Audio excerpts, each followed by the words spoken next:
and one woman's 24-year-long quest to have her husband's music heard in a career that ended as it began at the Coliseum.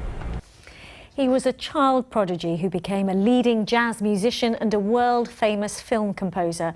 Roy Budd's one dream, though, was to write the score to the original silent movie of Phantom of the Opera. He did, but sadly died suddenly before it was heard. Now, more than 2 decades on, it finally has been, thanks to his wife. Wendy Hurrell has the story.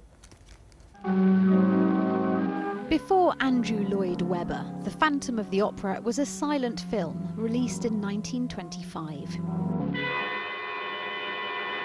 Roy Budd was haunted by it since he was a boy. He was a child prodigy, teaching himself to play the piano from the age of 3. He became a much sought-after jazz performer and a celebrated film composer. Get Carter, perhaps his most well-known. In the early 90s, he started to write his score for Phantom. It was all in his head. Each instrument, you know, full orchestra. He was so involved in his writing, and that was really the peak of his life, you know.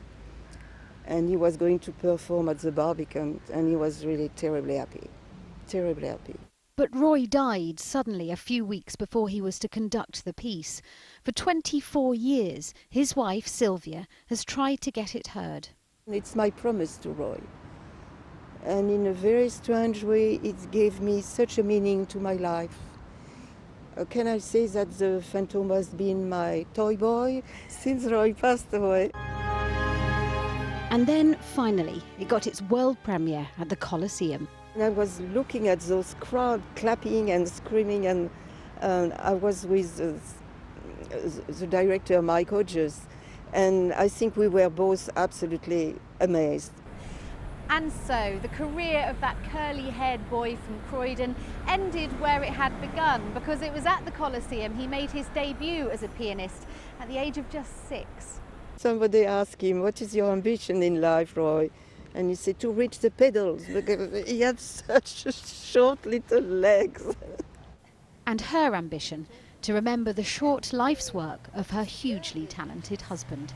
Wendy Hurrell, BBC London News.